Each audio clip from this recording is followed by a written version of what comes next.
Hello, everyone, and welcome back to another rendition of Unseen Work, where today I'm coming to you live on my cell phone because there's a thunderstorm happening right now and internet is out. So apologies in advance if I freeze, if you lose me randomly. We're going to do the best we can with a cell connection instead of Wi-Fi. So my guest today, sitting patiently to my left through all our tech issues during setup here, is Marvin Wilkerson. And like the little intro text said, he is a master astrologer. So I'm excited to get into all of that and just what that means. Maybe you could tell me why the universe is against me with my technology tonight. But Marvin, thanks for joining us on the podcast. Well, it's fun to be here. So is there a reason, an astrological reason why my technology is not working? Let's just get that out of the way. What's going on with the stars that this might be happening? Well, I mean, I don't know how you would want to look at that. I mean, the moon's in Gemini right now, and that certainly is communications and how all communications work. And we just had a solar eclipse in Gemini. So it's not a surprise that there could be some glitches for a while with that kind of configuration, along with that eclipse chart happened with a Mercury retrograde. So we're going to be going through a little bit of a retrograde, which means communications, how we connect to people, and how we file and do those kinds of things is going to be a little bit, well, let's just say trying. We're going to have to reinvent ourselves in some kind of way. I mean, so it's perfectly defines it, just like we're starting out. We have to redefine how we're going to communicate and how we're making connection. There you go. It's meant to happen just so you can prove this point right now. So, all joking aside, I want to get more on the astrology side, because I think it's interesting, especially how I found you when I was listening and literally like screaming in my car going, oh my gosh, how does this guy know my life? Like everything you were saying was so spot on for me at the period of time you're describing, which was wild. But Marvin, you weren't born an astrologer, right? So you had to find your way to this path. And I'm curious. Allegedly, sure. So I'm curious how you found your way to it, right? What got you started in it? What's the process to becoming a master astrologer? Well, it requires an unbelievable amount of study. It's you got to figure the basis of astrology is observation correlation. So once you master the ability to just read the symbols and the signs and aspects and those kinds of things, which takes a while, because it's like learning a whole different language. Sure. When you look at a chart, I mean, you might as well be reading Pig Latin, because you wouldn't know what it would say. But to me, it jumps off the page and screams at me because it's symbolic. It's symbols. And as you read people and connect people's actions with those symbols, well, then you come to an interpretation of what the energy means, of what the signs are saying, and then how they're aspected, which means how they're in relationship to each other. So it takes a while. I guess I got started when I was 18 years old. I came home from high school, and I was, kind of steeped in, raised a Baptist, and, nothing, not everyday church kind of person, but I just had the basics of the Bible and all that kind of thing. And my mother was going through a crisis of really questioning religion and all that. So when I got home, she kind of shared with me some things that she was reading. And I started arguing with her, and she was arguing with me, and I was trying to, defend the Bible and all that. And so she throws a book at me that says, Think on These Things by Judah Krishnamurti. And when I read that book, it changed my life because it forced me to think for myself, which put me on a path of so many things that unfolded and became much more clear. And it allowed me to become more of an authority in my life reading that book. And of course, she started doing going to psychics and an astrologer. And I got an astrology reading from one of my teachers, and she was from England.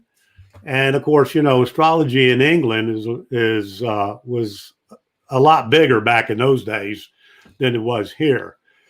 And so that was my start. And then, of course, you just start talking to people. Hey, what's your sign? And start kind of getting a feel for it. Sure. Yeah. And so a phrase you said there, I think is interesting, like taught you to think for yourself, that book, and then which led to astrology. I've heard a few people argue like almost the opposite. And it's probably from a place of ignorance where it's like, if you blame it on astrology, blame it on the stars, it's like, you're not thinking for yourself. You're letting like the universe think for you, or like finding an excuse. Right. So how do you counter a point of view like that, where people that look to this to kind of justify a reason not to do something or sees an excuse versus perhaps a tool that does allow you to think for yourself? Well, I mean, at this point, I mean, when I get clients in now, I mean, I know who they are in less than 5 minutes. I know depth of who they've been, where they're, how they think, how they feel, their mother, their father. I know so much about them in such a relative, very short time after they've never seen me, and they don't get me involved in silly questions like that. So, having said that, astrology has many different perspectives. I mean, basically, the stars or the planets is what we watch. Sometimes stars and asteroids and so forth, but these are just energy. I mean, that would be like saying, well, how do you know the moon rules the tide? Well, it's scientific. It's a fact. We do know that. And so we do know that energy, which is denoted by the pull of all the planets, the universe, the solar system, all of that exerts a certain kind of expression on us, if to use that term. Signs are, like, I'm a Capricorn, you look like an Aquarius or an Aries to me. I'm a Pisces. So Pisces, okay. Yeah. So I mean, basically, the signs are what we make them. The signs are reality. And so, Pisces 2,000 years ago would be a different Pisces than today. A Pisces 2,000 years from today will be a different animal than you are today. So this is how we relate to socializing that part of astrology. Now, the way I teach it in class is, if you had a light bulb and you lit it, it would be pure bright. But if I put a lampshade on it, it would discolor the light bulb, wouldn't it? Sure. Yeah. So a energy, say a moon, for instance, or the sun, a sun sign, that's pure energy. There's no distortion. But if I put a lampshade on it and called it a Pisces lampshade, well, then you would say, oh, well, he's a sun in Pisces. and there's a little distortion of that pure energy, and that distortion allows you to play out your unique version of Sun in Pisces. So, again, observation correlation. I mean, we've been watching Pisces suns for thousands of years. So we have a pretty good idea a lot of the characteristics of Pisces, wouldn't you think? Sure. Yeah. It's just like the stock market or anything you can collect data on, right? How it performs. That's right. It sounds very similar. That's exactly right. And so it's not to be taken as a chart or an astrology is defining you. The truth is you're defining the astrology, your map, your uniqueness of that map. No astrologer can tell you how you're going to use an energy. Sure. That's totally coming from you. That's pretty individualistic in my mind. Yeah. Yeah, I mean, I think it's a really good point. I've never heard it put that way. It's almost like it's giving people a set of tools that, and then they have like, I could lay tools in front of your feet and you could say you could build a house with it, but you still have to build the house, right? So to your point, like we're defining it. We're putting labels on this energy that's out there anyway. It just helps us make sense of it. And then it's how we put it to use, right? That's ultimately how it's defined. That's interesting. Yeah. Something I talk about with unseen work, a type of unseen work I talk about is generational unseen work. So for me, that's the idea that like everything I'm able to do today is due in part to like my parents and grandparents and what they did before me. I can't see all of that. I might hear stories about it, but I'll never see it for myself. But it created that foundation for how I was raised, the opportunities I got, that sort of thing, right? So I'm curious with astrology, is there any sort of ancestral tie-in where, you know, if your mom's one sign and your dad's another sign, and like, you know, is it well that, or is it truly just the date you were born and, you know, the alignment of the planets? You know, you got pop astrology and superficial astrology, but there's some tremendous astrologers out there. But let's make sure we understand. I'm a spiritual evolutionary astrologer. I can see your parents, their parents. I can see your soul. I can see your karma. I can see what you come in to accomplish in this life. I can see what is going to be your challenges. I can see how you're going to succeed in being the greatest self you can be, and what that might look like. So it's not just a matter of I'm a Pisces. Sure. That's just one little measurement out of many. And so, yes, I can see, I mean, you know, there's health astrology, there's astrocartography, there's horary astrology. I mean, astrology is a 5,000-year-old art science. We've been using astrology longer than medicine, longer than science, longer than physics, longer than anything you know of. So, you know, up until about little over 100 years ago, science or astronomy and astrology was the same thing. Right. It was the same thing. And now all of a sudden, you know, when we started moving into this scientific consciousness, they wanted to go, oh, well, you're just an astrologer. That's hypothetical. We're scientists. We know exact measurements and blah, blah, blah. So, you know, this goes way beyond simplicity. And after 50 years, I promise you, I'm anything but simplistic. Sure. If you want a simplistic reading, you need to go down to Mary Jane, the soothsayer down the street, because I'm not your man. If So, you want to know sure. about your soul, your reason, your purpose in life, well, then you probably want to talk to me. Yeah, and I think like who wouldn't, right? I think so many people go to those, rip a page Gypsies? out of the Oh, did phone I book say type that? thing. Sure. Yeah, they go to something like that because they're looking for that ultimate answer, right? That silver bullet, that the reason, all that good stuff. So Yeah. I mean, you've got 50 years experience, which I'm sure is part of it. But you said before, in 5 minutes, you can tell all these things and see people's souls. Like that's super interesting to me. And so my initial gut question to that is how? Like, how do you look at someone and see that?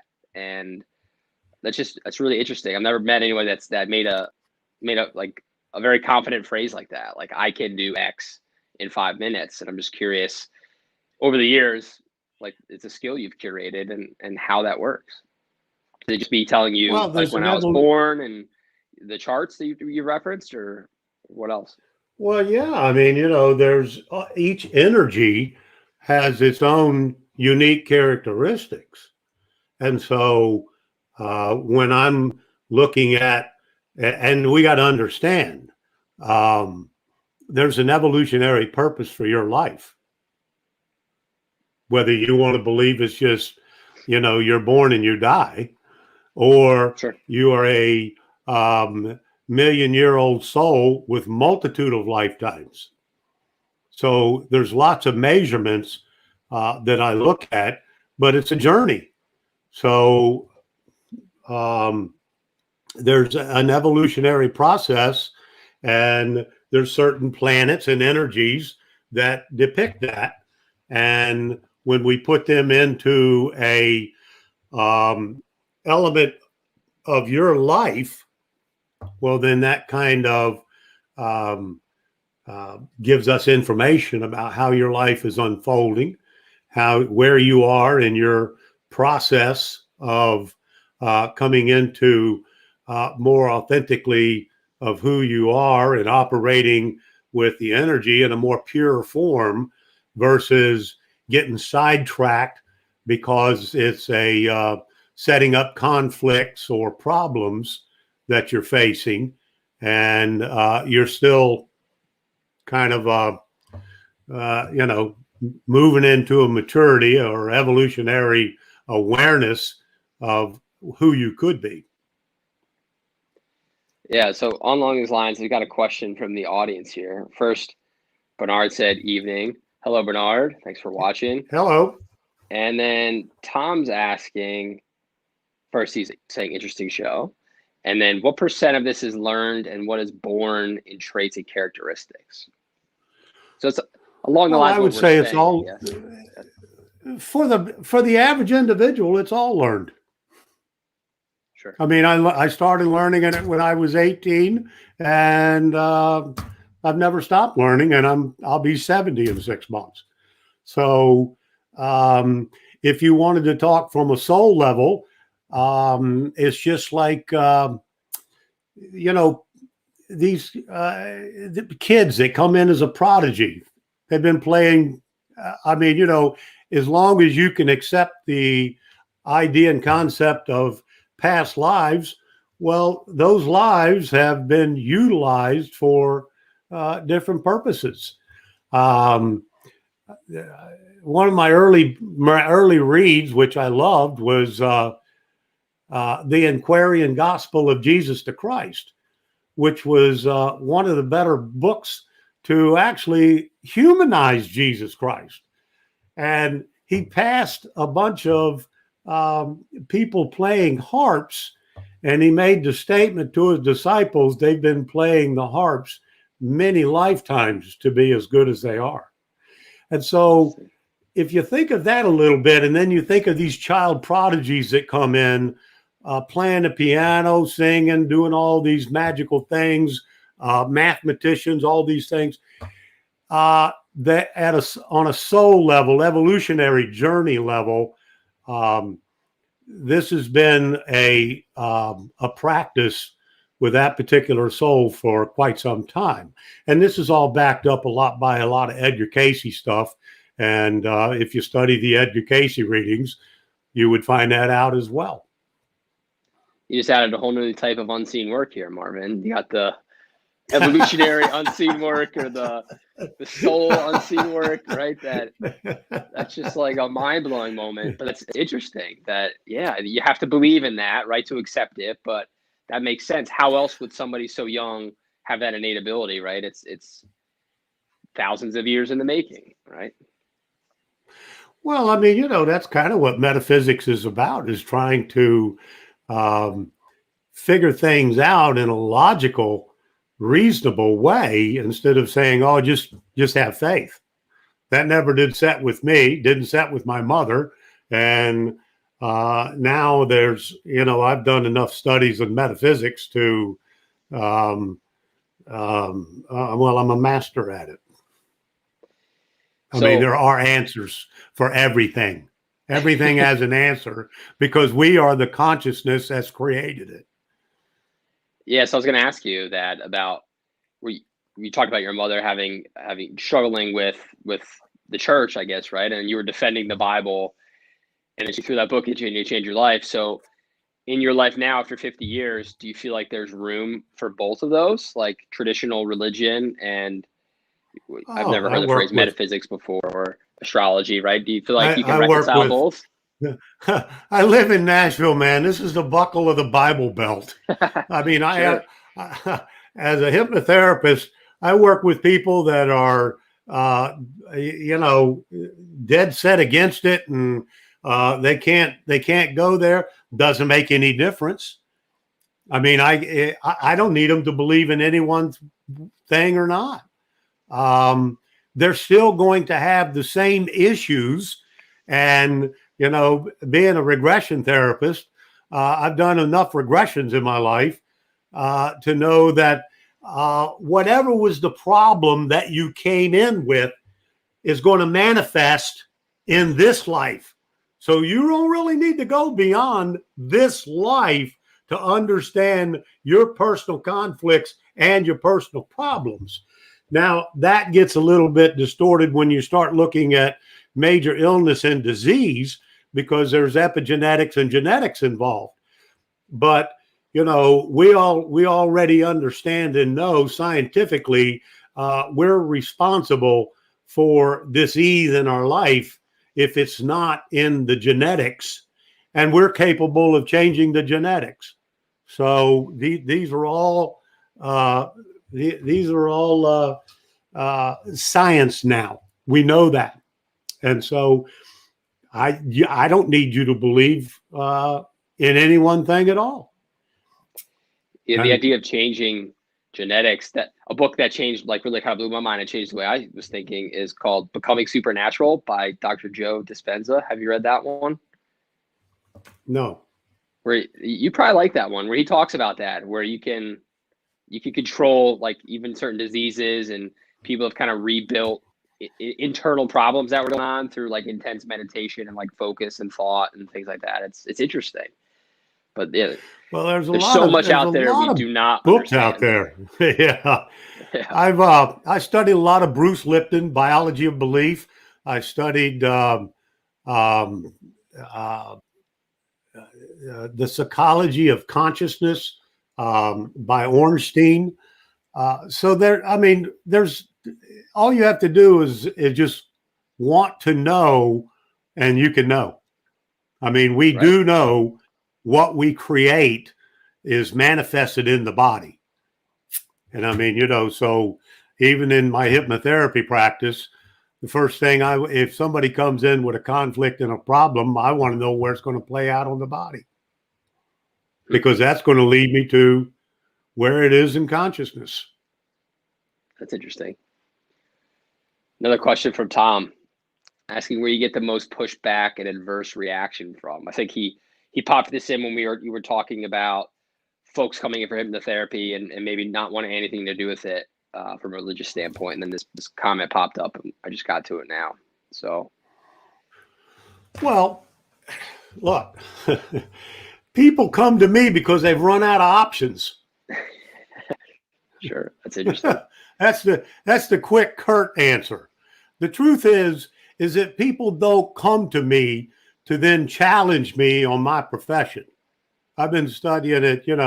I think it was Sir Isaac Newton who was arguing about astrology one time with somebody, and he's credited with the story of saying during the debate is, "Sir, I have studied it.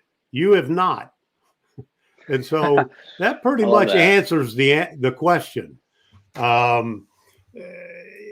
So when you come to me, you're coming to me because you need a healing of some sort that my tools that I use can help you see where your tools are to heal your conflict, your illness, your disease, your problems. I love that. I've studied it. You have not. That's such a great rebuttal. And I mean, I can tell what I like about your responses to a lot of this, Marvin, is I could tell like you believe this wholeheartedly, right? Like you're very passionate about this and you know it. Like your confidence, I think, if I was somebody, if I was questioning you or unsure, your confidence would win me over because I can tell you fully believe it. So I'm sure if people do come to you and they're a little bit skeptic, you might hit them with that. They might go try a bunch of other things and then come back to you when they've run out of other options, like you said. Well, typically I don't get when somebody wants an astrology reading, you don't get any skeptics. I mean, they know what they're coming into. Now, hypnotherapy, and I'm going to fool with their subconscious mind, that creates a few skeptics. And then I just explain that, we all go into hypnosis every day, many, many times in a day. And then once they allow me to hypnotize them, it feels so wonderful that they lose their skepticism pretty quick.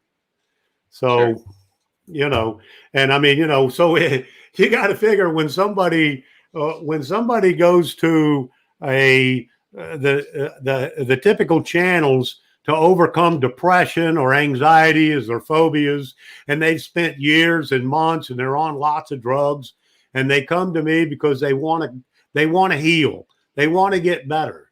Well, they're not. Why would you challenge me if you're going to come to me? That would be silly.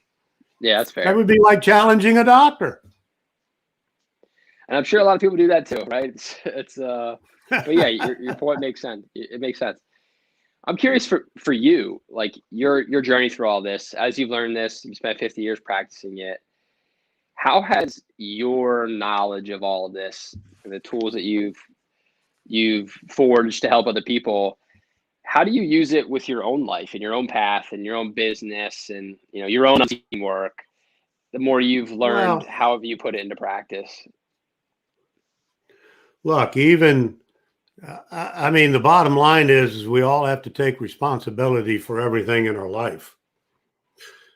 And so when you take responsibility for being the creator of your reality in your life, that's a pretty darn good starting point. Now, when I look at energy for myself, that gives me some incredible insights into how I think that energy should be used. And then I can experience that energy in me, in my decision making, my feelings, my emotions, my actions. And, I still have to grow up. I still have to become my own sense of authority. So it's still a learning process, no matter what tools you use. I mean, if you didn't do nothing but use the Bible, I have these people that come in there with religion and they believe nothing but the Bible. Well, I can beat you to death with the Bible. I know, I've read the Bible many times. I know quotes. And if you can and this is my bottom line, either walk the talk or throw the shit away. Sure. Well, I keep coming back to the metaphor you used before about the pure light and the lampshade of the light bulb, right? And just how it changes the color and filters it. And it keeps coming up and back in my brain as you're talking. It's like all of this, right? All around us and life is that pure energy. And we're just all choosing which lampshade we want to put over the bulb, right? And how we want to filter how we see Very it, how good. we talk about it, communicate it, right? Damn, Whether it's see, the you're already Bible, starting to do it. I got it. Well, it is interesting because all I've ever known about astrology is what you like open up the newspaper and it's like, here's your paragraph about your sign for the month or something, right? Like that's been my exposure to it thus far. Then I stumbled upon that podcast where you're talking about, I think it was the Pisces New Moon and what was going on. And it was crazy for me, like I said, to a T, way more accurate with the stuff you were describing beyond just like making like weird pop predictions from the newspaper about what was going on. It was interesting. And so this whole thing has been very interesting. I've learned a lot, and you've given me lots of little rabbit holes to go down after our conversation here to continue to educate myself on it, which I will. It seems like there's a big world of it out there that I had no idea about. Well, I mean, you know, I try to approach the educational side and my astrology from that spiritual context, which is kind of rare. You know, a lot of the internet stuff is pretty, it defines it on a general scale. And for the most part, it's just very general. When you look at a chart from a spiritual aspect, or teach it in that spiritual vein, then it's just like when I did the Pisces podcast. And if you read the outline that I used to give that podcast, you learn the spiritual context of what Pisces is about. Now, as you learn that spiritual context and these universal laws and truths, well, then you've got to learn how to manifest that in your life. And it takes time. It doesn't happen overnight. And you got to catch different things, because you have to understand you've been conditioned. You've been conditioned, pre-programmed, you're prejudiced, you have opinions, you have judgments. All these things distort who we truly, authentically are. I mean, my favorite is go right back onto the Bible. Who did Jesus say you were? I didn't know if that was a rhetorical question or not. You're asking me who Jesus literally said I was? Well, it could be either one. He said, what I am, you shall be, and even greater things than I have done, you shall do. Now, what the heck is he saying? He said it in plain English. Ye are all gods. Well, if you're a god, well, then you have to come to the realization of universal laws and truths to manifest that in a life. And why can't you? You can. Sure. But you got to break down some of the conditioning and the patterning and the language that's been instilled in you since the time of birth. Yeah, and I think you said this earlier, like you just said the phrase take ownership, right, of our own lives. And in that way, right, I'm sure you offended half the people watching, Marv, telling them they're all gods, right? Because some people get super passionate about that. But I love that, because that's how I know people are paying attention if they get upset, right? But so if we are gods, then it's like, what would a god do? The god's not going to complain or make excuses or blame somebody else, right? He's gonna take action and manifest, create something, right? Not sit back and wait for it to happen because of somebody else. You create everything in your life. Every single detail you have created, because it's in your consciousness. And until you take responsibility, and this is where I really get into issues with relationships. I mean, relationships, and we understand that psychologically, relationships are nothing more than relationships that we use to discover our repression and suppression. So they objectify who we are internally so that we can see it externally and learn who we are. So we're the attraction principle for all relationships to teach us what's going on internally. And if we take responsibility for that, well, then we can grow. And we become more understanding of who we are and why. Interesting. I'm gonna have to listen to that back like 3 times, I think. But that makes I'm just like, because it makes sense. But you said a lot there. It's gonna take some time. I'm gonna sit with that and process that properly. But that's interesting. I've not heard that line of thinking before, but I totally see where that would be the case. You got me thinking about all my relationships now. And yeah. doing that. Yeah. That's interesting. So, I mean, it's like I tell people, I say, when I have a little story I tell them about my wife. When I first got married to my current wife, she would accuse me of something. And of course, I grew up that when somebody accuses you of something, the first thing you do is try to defend yourself. And so it got to the point to where she would say, well, if it wasn't true, you wouldn't defend yourself. And I'd say, damn it. And then I'd have to go inside and I would say, okay, did I have any motivation to do what she's talking about? Did I have any intention to put that out? And if the answer was yes, well, then I had to work on me to figure out, why did I respond? Why did I take action the way I did? And if it isn't in me, then I say, you know what? That's your stuff. You go work it out and you come back when you got it figured out. Because that's not me. That's your energy. You see the difference? I do. Yeah. Okay. And I'm really liking this thread, because I do think it fits so much with my motif of unseen work with this show, right? And that we could put whatever phrase we want on it. I could call it unseen work. I could come up with all different types of unseen work. But at the end of the day, it's like us. Like, it all comes back to like our internal selves, right? That's the unseen work, is what's going on inside our own brains, our own intentions, the energy, what we're manifesting, all of that stuff creates all this other stuff. So I'm getting the quote, naked I did come and naked I shall return.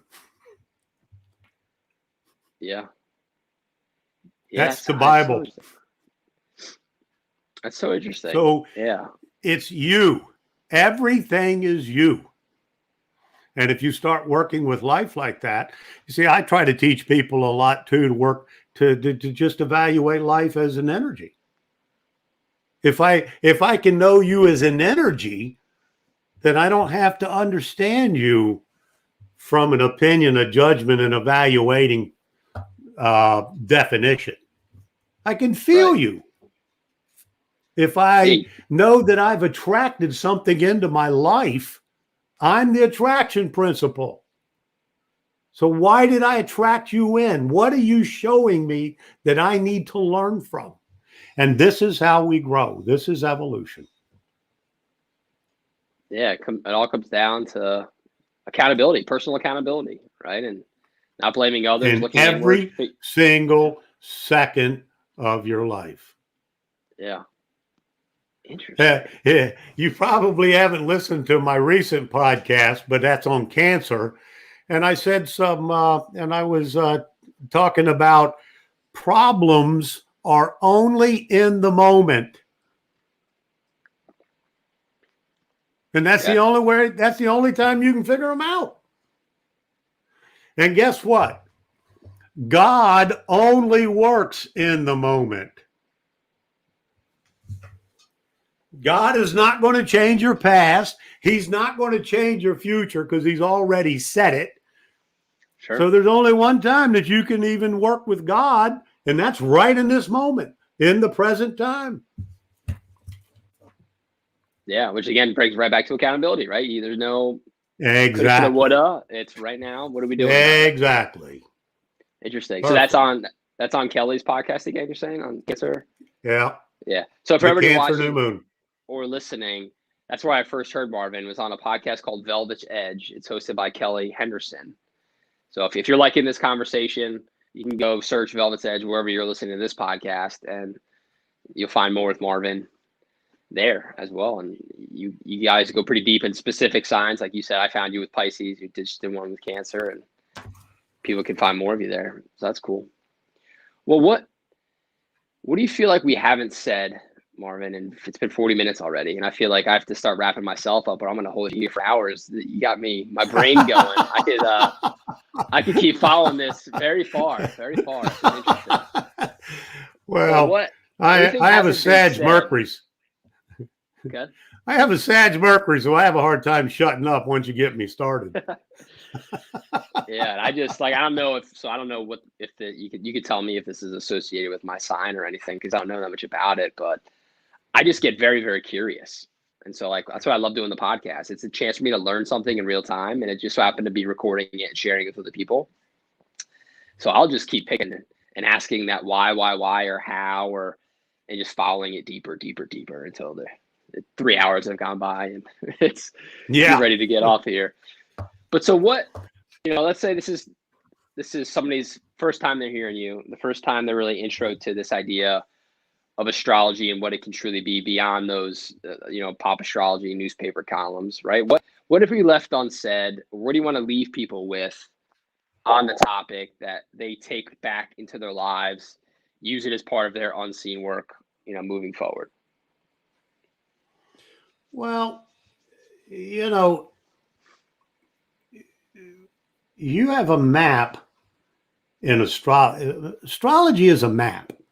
The moment of your first breath is when a astrology chart is drawn. That depicts the very beginning of you, and it depicts the potential of you. Just like if I planted, if you got a seed of an oak tree, you could plant it. And if you planted it in the right place, if you nurtured it, if you gave it enough sustenance and so forth, and the right ground, it would grow into a mighty oak. Well, that's how astrology works. So you come in, the chart can help explain the whys and the wherefores of what you're experiencing in life, wherever you are in life. And it can give you, it can forecast what energies are coming. And then through a conversation, you can kind of get figured out how that energy is going to manifest in your life. And so astrology is a lot more than just sun signs. It's a lot more than just something to some playful party thing. Sure. There's many astrologers out there that are extraordinarily professional, extraordinarily serious, extraordinarily smart. That I've learned from two of the best astrologers in the 20th century were psychologists. So the diversity of people that really take this business seriously is very impressive. Yeah, it is impressive. So find a good astrologer. Sure. That's not a gypsy. That's right. Not a gypsy. How I would leave you. Don't go to a gypsy that's going to forecast your future and all that nonsense. Well, and so we got a good one here with you, Marvin. If people are watching this and want to find you to have a follow-up, where should we direct them? You want to give a website or phone number, right? How do people find you? Well, my website is astromarv.com. You can access my podcast from there. You can go on the blog and access my outlines for the sun signs each month, which are extremely revealing, very thorough. And I work on Zoom, and I'm also a hypnotherapist, and I do hypnotherapy either in my office or I do hypnotherapy on Zoom. So I use a lot of tools to help people help themselves. And it's just, it gives me great satisfaction in my life to help someone to discover a piece of themselves that helps them become closer to the God person they are. Love that. Well, we'll sure link up to the website and help send people your way. And I appreciate your time. This has been a lot of fun for me. I certainly learned a lot, and it sounds like I have a lot more to learn. So I appreciate this intro you gave me. I had a lot of fun. Well, I enjoyed it, as I always do. And when I'm talking to somebody about something that I love. Yeah, that's awesome. So thank right, you, Miles. I appreciate the good work that you do. As I looked I looked you up because I forgot we talked about, I said, Miles Biggs, who in the world is Miles Biggs? I know. I had to look you up. I had to Google you to figure out, oh, he's that podcast guy. All right. So that's me. Yep. But looking you up, you do a lot of great work for the world and humanity, and that's very Pisces, my friend. So thank you for the work you do. I appreciate that. I'm glad the Google results are strong. That's what I'm after. And everyone, thank you for tuning in for another week of Unseen Work here. We'll be back next week, every Wednesday, 8:45 Eastern, live, and then on the podcast. So you search Unseen Work wherever you get your podcast, and you'll find me. So I'll see you all next week.